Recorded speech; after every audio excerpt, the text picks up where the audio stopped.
مفتی Salman Gangohi official کے YouTube channel کو subscribe کریں، ویڈیو کو لائک کریں اور مزید بیانات سننے کے لیے بیل آئیکن پہ کلک کریں۔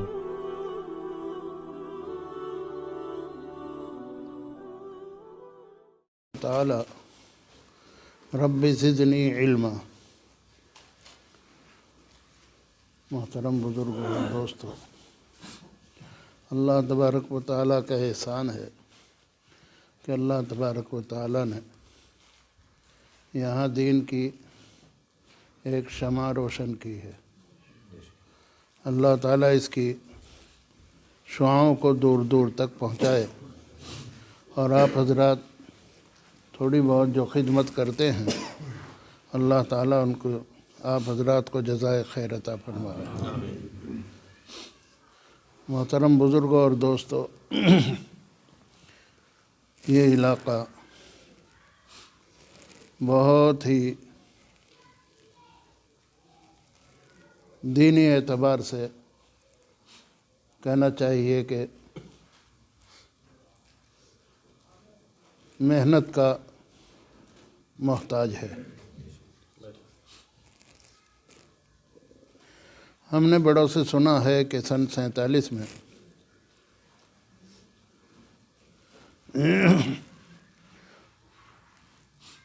دور دور سے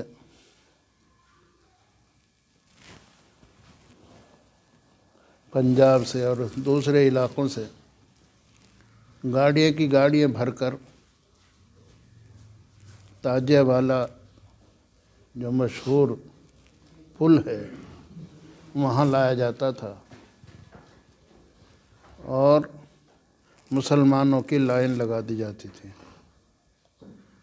اور وہاں جو ایک سپیل ہے اس سپیل پر نمبر وار مسلمانوں کو لٹا کر 3 ٹکڑے کر کے اور جمنا میں ڈال دیا جاتا تھا۔ آپ حضرات نے بہت سو نے دیکھا ہوگا کہ وہ کتنا اونچا پل ہے۔ سنا ہے کہ وہ پورا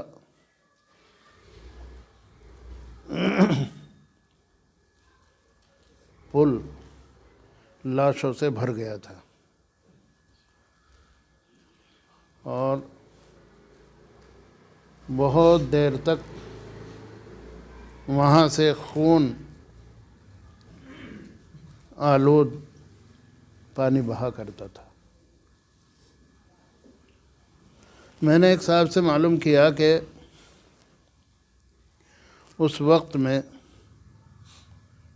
پنجاب کا کیا حال تھا، دینی اعتبار سے اس کا کیا حال تھا۔ تو ان صاحب نے بتلایا کہ شراب کا پینا عام تھا، اور نماز کو کوئی نہیں جانتا تھا۔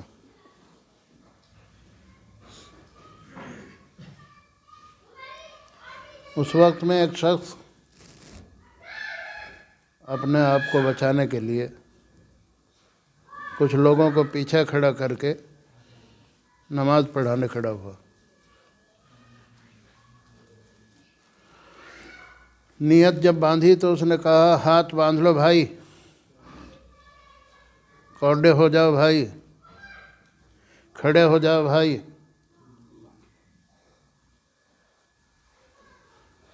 سجدے میں پڑھنے کو کہا، موندھے پڑ جاؤ بھائی۔ اس طرح سے اس نے نماز پڑھائی، اور علماء کی بہت زیادہ توہین۔ حضرت شیخ الحدیث مولانا زکریا صاحب، جن کے فضائل اعمال ہے،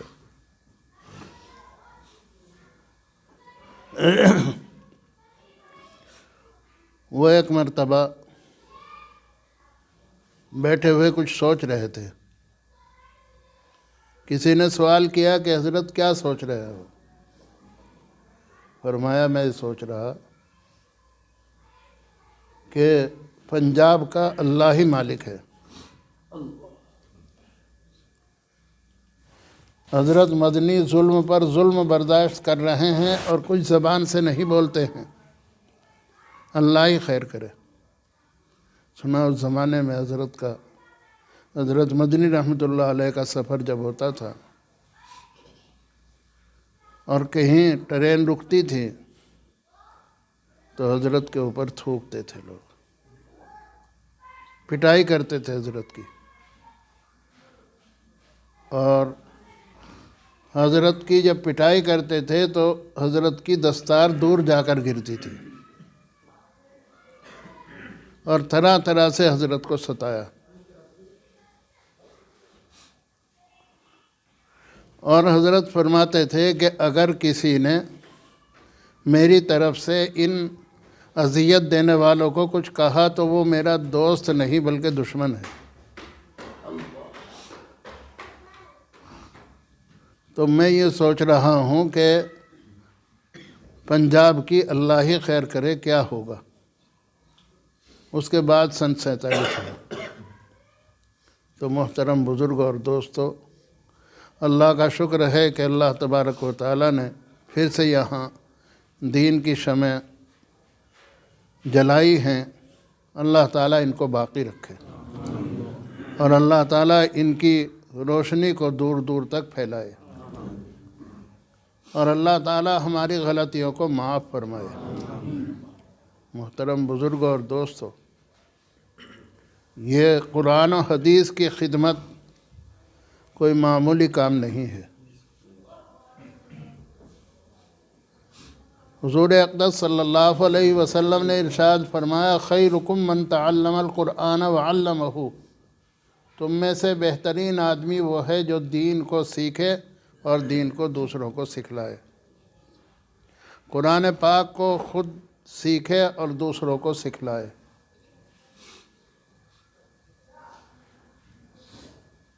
اس کے عموم میں وہ حضرات بھی داخل ہیں جو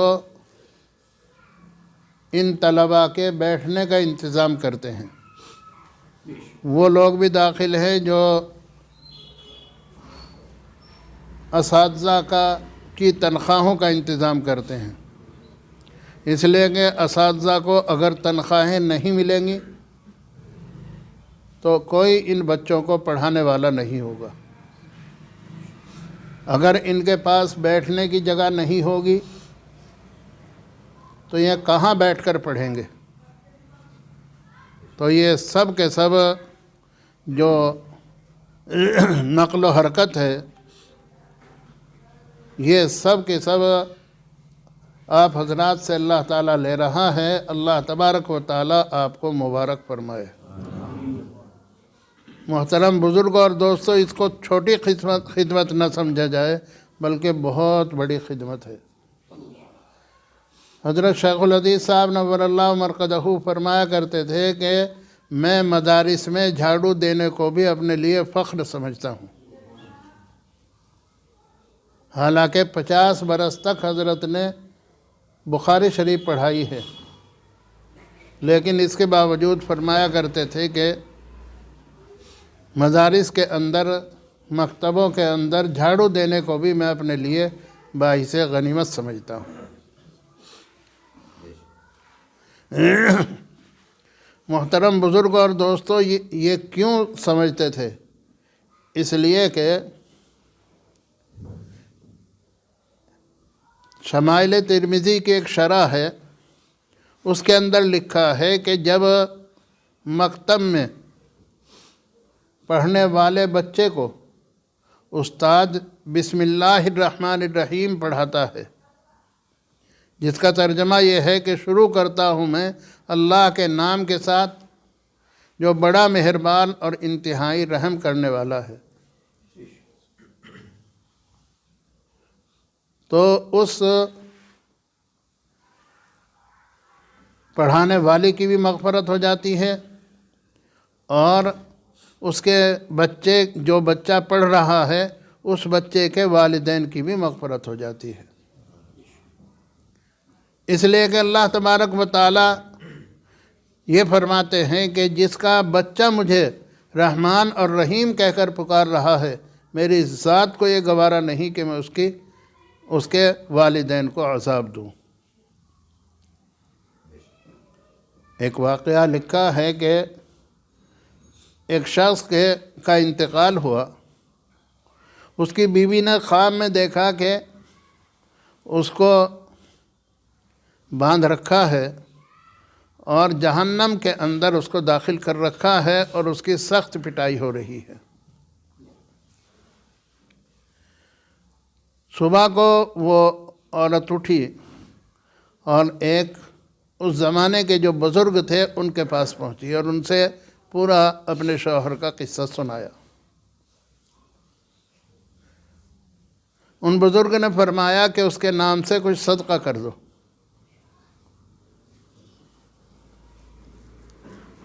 اس بوڑھی عورت نے کہا کہ حضرت میرے پاس، میں تو اپنا پیٹ بھی معلوم نہیں کس طرح پالتی ہوں، اس لیے کہ کوئی کمانے والا میرے پاس نہیں ہے، اور اتنے دن ہو گئے شوہر کا انتقال ہوا ہے، میرے پاس صرف ایک چھوٹا سا بچہ ہے اور کوئی کمانے والا نہیں ہے۔ تو بزرگ نے فرمایا کہ اسی بچے کو خیرات کر دو۔ معلوم کیا اس عورت نے کہ اس کو خیرات کرنے کا کیا مطلب، کہ اس کو ذبح کر کے اس کی بوٹیاں تقسیم کر دوں کہ نہیں؟ بزرگ نے فرمایا کہ نہیں، ایسا مت کرو، بلکہ اس کو خیرات کرنے کا مطلب یہ ہے کہ اس کو کہیں مکتب کے اندر بٹھا دو، وہاں یہ قرآن پاک پڑھے گا اور اس کے والد کو ثواب پہنچے گا۔ وہ بوڑھی عورت ان بزرگ کے پاس سے واپس آئی اور پہلے ہی دن اس کو امام صاحب کے پاس پڑھنے کے لیے بھیج دیا۔ امام صاحب نے اس کو اعوذ باللہ اور بسم اللہ کہلوائی اور اس کی چھٹی کر دی۔ اسی دن رات میں اس بوڑھی عورت نے خواب دیکھا کہ اس کے شوہر کی بیڑیاں کھول دی گئی اور پٹائی کو موقوف کر دیا گیا اور اسے جنت میں داخل کر دیا گیا۔ وہ بوڑھی عورت بڑی خوش ہوئی اور وہ خوشی خوشی ان بزرگ کے پاس پہنچی اور کہا کہ حضرت نہ تو میں نے کوئی اس کے نام کا صدقہ کیا نہ خیرات کیا، صرف اپنے بچے کو استاد کے پاس بٹھا کر آئی تھی اور انہوں نے اس کو اعوذ باللہ اور بسم اللہ پڑھایا ہے۔ تو ان بزرگ نے فرمایا کہ اللہ تبارک و تعالیٰ کی ذات کو یہ گوارا نہیں ہوا کہ جس کا بچہ مجھے رحمان اور رحیم کہہ کر پکار رہا ہے میں اس کے والد کو عذاب دوں، اس لیے اس کی مغفرت ہو گئی۔ محترم بزرگ اور دوستو، یہ جو مدارس کا نظام ہے، ہم بہت آسانی سے ان کے سفید کپڑے دیکھ کر اور ان کو دیکھ کر یہ سوچتے ہیں کہ یہ حرام کا مال کھا رہے ہیں اور یہ کچھ کرتے کراتے نہیں ہیں اور یہ ناجائز مال کھا رہے ہیں۔ محترم بزرگ اور دوستو، ان کے جی سے پوچھا جائے کہ ان کے کتنی ان کی محنتیں ہیں، کتنی ان کی کوششیں ہیں۔ محترم بزرگ اور دوستو، کس کس طریقے سے وہ اپنا وقت گزار رہے ہیں، یہ انہی سے پوچھنے کی بات ہے۔ تو میرا کہنے کا مقصد یہ ہے کہ یہ چھوٹا موٹا کام نہیں ہے، یہ اللہ تبارک و تعالیٰ کو بہت زیادہ پسندیدہ ہے اور اللہ تبارک و تعالیٰ کے یہاں بہت زیادہ محبوب ہے۔ اس لیے ہمیں جتنی بھی اس کے تعاون کیا جائے اور اس کے لیے دعائیں کی جائیں وہ کم ہیں۔ محترم بزرگ اور دوستو، کل قیامت کے دن ہمارے جو کام آئے گا وہ یہی کام آئے گا۔ اس کے اندر ایک پیسہ، ایک روپیہ اخلاص کے ساتھ اگر کوئی خرچ کرے گا تو اللہ تبارک و تعالیٰ اس کا بھی اجر اور ثواب اس کے نامہ اعمال میں لکھے گا۔ حضرت حاجی امداداللہ صاحب، حضرت گنگوہی اور حضرت نانوتوی رحمۃ اللہ علیہ کے جو شیخ تھے، ان کے بارے میں آتا ہے کہ انہوں نے دارالعلوم دیوبند میں 1 روپیہ دیا تھا اپنے دور میں، آج تک وہ محاسبی میں رکھا ہوا ہے۔ محترم بزرگ اور دوستو، جتنا بھی دینے کے اندر اخلاص ہوگا اتنا ہی اللہ تبارک و تعالیٰ کے نزدیک مقبول ہوگا۔ اللہ تعالیٰ فرماتے ہیں مثل الذین ينفقون اموالهم فی سبیل اللہ کمثل حبۃ انبتت 7 سنابل فی کل سنبلۃ 100 حبۃ، کہ ان لوگوں کی مثال جو اللہ کے راستے میں خیرات کرتے ہیں اس شخص کے مثل ہے کہ جو 1 دانہ بوئے اس سے 7 بالیں اگے اور ہر بال میں 100 دانے ہوں۔ مطلب یہ ہے کہ 1 روپیہ اگر خرچ کریں گے تو 700 روپے کا ثواب اللہ تبارک و تعالیٰ عطا فرماتے ہیں۔ اور آگے اللہ تعالیٰ نے فرمایا واللہ یضاعف لمن یشاء، یہ تو ادنا درجہ ہے 700 گنا ملنا، اور اللہ تبارک و تعالیٰ جتنا چاہیں گے اس کے اندر اضافہ فرماتے رہیں گے۔ اس لیے محترم بزرگ اور دوستو، جہاں تک ہو سکے اس کا تعاون کیا جائے، اور سب سے بڑا اس کا تعاون یہ ہے کہ کوئی بچہ، کوئی بڑا ایسا نہ رہے جو اس سے فائدہ نہ اٹھا رہا ہو۔ محترم بزرگ اور دوستو، ہم دن بھر اپنا کام کریں اور رات کے وقت میں جتنا ہو سکے گھنٹہ، آدھ گھنٹہ، 15 منٹ، 2 گھنٹے، جتنا بھی کسی کے پاس وقت ہو وہ ان کے پاس آ کر لگائے اور اپنے قرآن کی تصحیح کرنے کی کوشش کرے۔ اللہ تبارک و تعالی عمل کی توفیق عطا فرمائے۔ محترم بزرگ اور دوستو، یہ بہت بڑی آپ حضرات کی خدمت ہوگی، آپ حضرات کا تعاون ہوگا اللہ کی اس واسطے کہ یہ جو یہاں مدرسہ قائم ہوا ہے یہ خود سے نہیں قائم ہو گیا، بلکہ اس کے پیچھے بڑی محنتیں ہیں، بڑی کوششیں ہیں، اور تب جا کر یہ وجود میں آیا ہے۔ اللہ تبارک و تعالیٰ اس کے اندر ترقی عطا فرمائے، اور یہاں سے اللہ تعالیٰ خوب حافظ تیار ہوں، دین کے خادم تیار ہوں، علماء تیار ہوں۔ اللہ تبارک و تعالیٰ قرہ کو یہاں سے تیار کر کے اور پورے عالم کے اندر اس کی روشنی کو جاری اور ساری فرمائے۔ اللہ تبارک و تعالی عمل کی توفیق عطا فرمائے۔ محترم بزرگ اور دوستو، یہ بہت بڑی خدمت ہے۔ اگر کسی کے پاس 1 روپیہ بھی ہو، 5 روپے بھی ہوں، وہ بھی اس کی خدمت اگر کرے گا تو اللہ تعالیٰ اسے بھی ضائع نہیں کریں گے انشاءاللہ۔ الا اللہ، لا الہ الا اللہ، لا الہ الا اللہ، لا